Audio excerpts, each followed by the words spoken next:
તો કેમ છે વિદ્યાર્થી મિત્રો, ફરી આપનું હાર્દિક સ્વાગત છે આપણી યુટ્યુબ ચેનલ કોમર્સ ટોક ઓફિશિયલમાં. જે આપણી રિવિઝન સિરીઝ જે છે એને ફરીવાર આપણે કન્ટિન્યુ કરીએ. યુનિટ નંબર 11નું રિવિઝન આપણે ઓલરેડી કરી આપેલું છે. જે વિદ્યાર્થી મિત્રોએ ન જોયેલું હોય તો એકવાર યુનિટ નંબર 11નું રિવિઝનના જે સિરીઝ છે એના વિડીયો જોઈ લેવા. વધારે ચર્ચા ન કરતા ફરીવાર જે આપણી રિવિઝન સિરીઝ છે એને કન્ટિન્યુ કરીએ. વાત કરશું આજે ચેપ્ટર નંબર 1, રોકડા માર્ક છે. સાવ ઇઝી ચેપ્ટર છે. પહેલાં વેઇટેજ જોઈ લઈએ, ગુણભાર જોઈ લઈએ. તો કે આ ચેપ્ટરમાંથી MCQ જે છે એ 2 MCQ આવવાના છે. 1 માર્કના પ્રશ્નની વાત કરીએ તો 1 માર્કનો પ્રશ્ન 1 આવવાનો છે. 2 માર્કની અંદર 2 પ્રશ્નો આવવાના છે. 3 માર્કની અંદર એટલે કે આપણો વિભાગ ડી થાય 1 પ્રશ્ન આવવાનો છે. ત્યારબાદ વિભાગ ઈ જે છે, હવે આમાં શું છે કે વિભાગ ઈ જે છે આલેખમાં 1 પ્રશ્ન આવે છે. એ વિભાગ ઈનો પ્રશ્ન આપણે અહીંયા પણ લઈ શકીએ, પણ જે કન્ટેન્ટ હોય છે એ મોસ્ટ ઓફ યુનિટ નંબર 7 એટલે કે વસ્તીમાંથી આવે છે. એટલે આમ ઓવરઓલ જોવા જઈએ તો ટોટલ ફરીવાર 15 માર્ક્સ જે છે યુનિટ નંબર 1 વેઇટેજ ધરાવે છે. ખૂબ જ અગત્યના કહેવાય બોર્ડના વિદ્યાર્થીઓ માટે. ચાલો વધુ ચર્ચા ન કરતા રિવિઝન સિરીઝ આગળ વધારીએ. ઇન ડિટેલમાં ચર્ચા આપણે નથી કરવાના. રિવિઝનના હેતુથી જ આ સિરીઝ ચાલુ કરેલી છે. યુનિટનું નામ છે અર્થશાસ્ત્રમાં આલેખ. ચાલો જોઈએ. ત્યારબાદ તો કે પ્રસ્તાવના શું કહે છે? તો કે પ્રસ્તાવનાની અંદર આપણને જોવા મળે છે કે 2 પ્રકારના ચિત્રો જે છે, એક તો આકૃતિ હોય અને બીજું શું હોય? આલેખ હોય. આ 2 પ્રકારના ચિત્રો આપણને જોવા મળે. તો કે આકૃતિ અને આલેખનો તફાવત પણ પૂછી શકાય. જોઈએ પહેલા આકૃતિ કોને કહેવાય? તો કે આકૃતિની અંદર સ્કેલ માપ લેવામાં આવે છે, તો આલેખની અંદર સ્કેલ માપ લેવામાં આવે છે. બંનેની અંદર સ્કેલ માપ તો જરૂરી જ છે. આકૃતિની અંદર આંકડાશાસ્ત્રનું ઊંડું જ્ઞાન જરૂરી નથી. આકૃતિની ચર્ચા કરીએ તો માહિતીની આવૃત્તિ અસતત હોય ત્યારે આકૃતિ દોરવામાં આવે છે. સ્વયં સ્પષ્ટ હોય ત્યારે આકૃતિ દોરવામાં આવે છે. આકૃતિનો ઉપયોગ કોણ કરે છે? તો કે વિજ્ઞાપન કંપનીઓ એટલે કે જાહેરાત કરતી કંપનીઓ, એડવર્ટિઝમેન્ટ કરતી કંપનીઓ, રાજ્ય એટલે કે દેશ છે જે કાંઈ પણ માહિતી લોકો સુધી પહોંચાડવી છે તો આકૃતિના માધ્યમથી પહોંચાડી શકે. અને સામાજિક સંસ્થાઓ આકૃતિનો ઉપયોગ કરશે તેમની માહિતી લોકો સુધી પહોંચાડવા માટે. ત્યારબાદ વાત કરીએ આલેખ. તો કે આલેખ ક્યારે દોરવામાં? જ્યારે માહિતી સ્વયં સ્પષ્ટ હોતી નથી ત્યારે આપણે આલેખ દોરીએ છીએ. સતત આવૃત્તિ હોય ત્યારે આ બધા શબ્દો યાદ રાખજો. MCQની અંદર, 2 માર્કની અંદર, 3 માર્કની અંદર અથવા તો તફાવતની અંદર આ તમે શબ્દો લખી શકો. સતત છે, અસતત છે, માહિતી સ્પષ્ટ હોય, માહિતી અસ્પષ્ટ હોય. આલેખની અંદર આંકડાશાસ્ત્રના સાધનનો ઉપયોગ કરવો ખૂબ જ અનિવાર્ય છે. અસ્પષ્ટ આંકડાકીય માહિતી હોય ત્યારે આપણે આલેખ દોરીએ છીએ. 1 માર્કની અંદર 100% એ વ્યાખ્યા હશે આકૃતિ એટલે શું અથવા તો આલેખ એટલે શું. હવે સામાન્ય પ્રજાને સમજવા માટે, સામાન્ય પ્રજા આરામથી સમજી શકે એમના માટે આલેખનો ઉપયોગ થતો નથી. કોનો ઉપયોગ થાય છે? તો કે આકૃતિનો ઉપયોગ થાય છે. આગળ ચર્ચા કરીએ. અર્થશાસ્ત્રમાં આકૃતિ અને આલેખનું મહત્વ જોઈએ શું કહે છે. ખાસ યાદ રાખો 2 માર્કની અંદર આ પ્રશ્ન હોય જ છે. મોસ્ટ વેરી મોસ્ટ આઈએમપી પ્રશ્ન છે.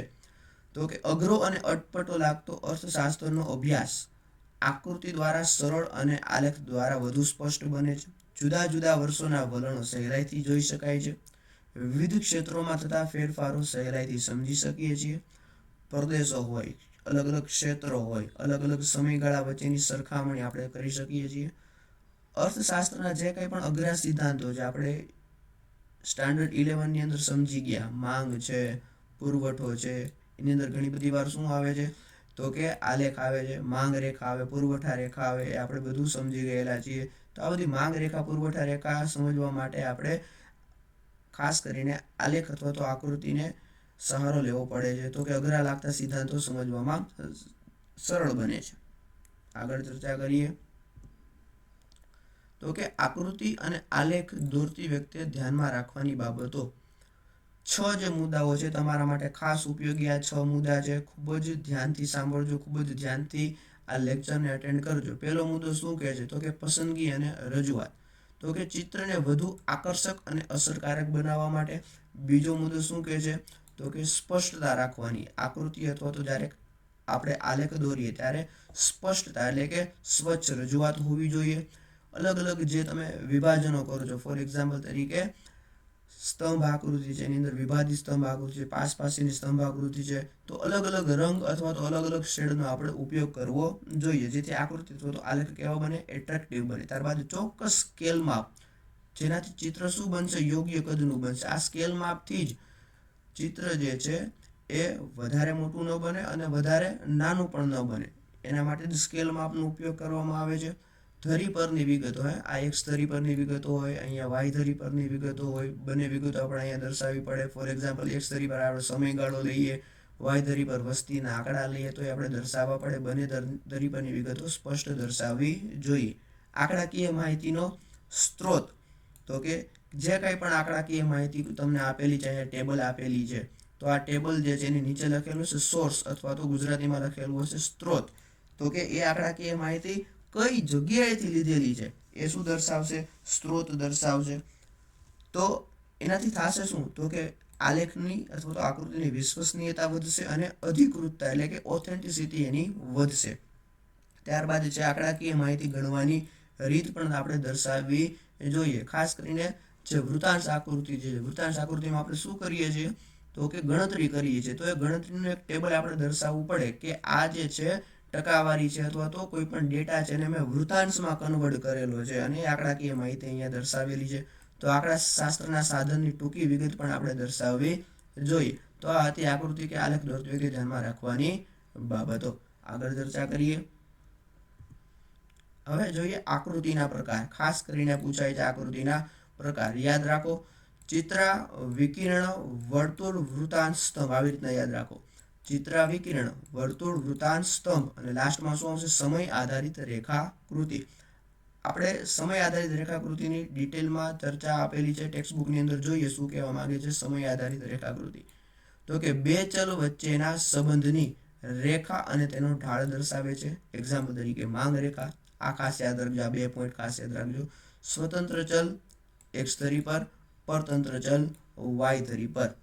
આગળ ચર્ચા કરીએ. સ્તંભ આકૃતિ જોઈએ અને તેના પ્રકારો જોઈએ.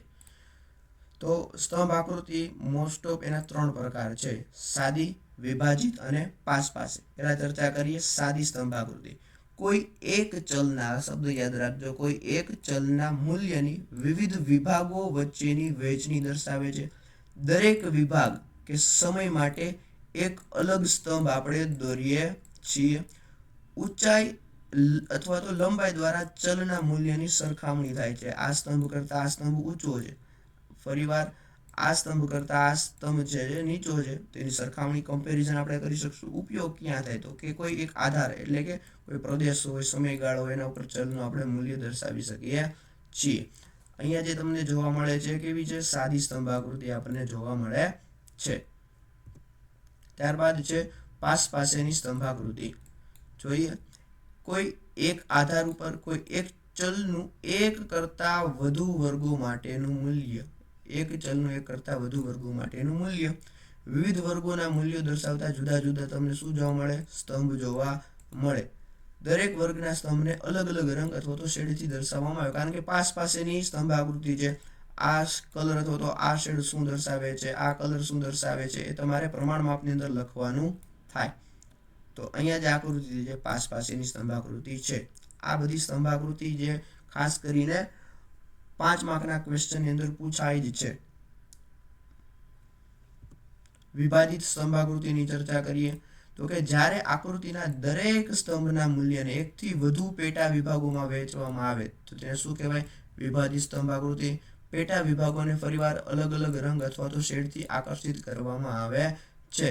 આ રંગ છે, આ શેડ જે છે એ શું દર્શાવે છે, તો અલગ પ્રકારની વિગતો દર્શાવે છે. અહીંયા જે આકૃતિ છે શું છે, વિભાજિત સ્તંભ આકૃતિની છે. ચર્ચા કરીએ આગળ. સ્તંભ આકૃતિ દોરતી વખતે ધ્યાનમાં રાખવાની બાબતો. આગળ જે ચર્ચા કરેલી એ ચર્ચા કઈ હતી, તો કે આલેખ અને આકૃતિ દોરતી વખતે ધ્યાનમાં રાખવાની બાબતો. પ્રશ્નને ખાસ કરીને ધ્યાનથી વાંચવું. આ શું છે, સ્તંભ આકૃતિ દોરતી વખતે ધ્યાનમાં રાખવાની બાબત છે. સાવ સરળ છે, સાવ ઈઝી છે.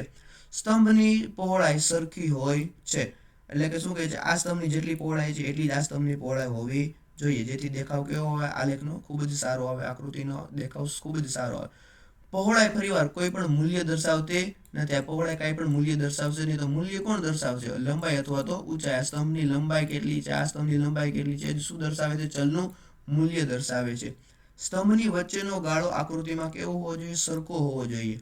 અહીંયાથી આ સ્તંભ વચ્ચેનો ગાળો, આ બે સ્તંભ વચ્ચેનો જે ગાળો છે, જે જગ્યા છે, કેવી હોવી જોઈએ? સમાન અંતરે હોવી જોઈએ. ઉગમ બિંદુ અને પ્રથમ સ્તંભ વચ્ચેનો ગાળો પણ આ કેવો હોવો જોઈએ? સમાન હોવો જોઈએ. સ્તંભ એક ધરી પર સામાન્ય રીતે દોરવામાં આવે છે. આ કઈ ધરી છે? એક ધરી છે. અહીંયા સ્તંભ દોરવામાં આવે છે.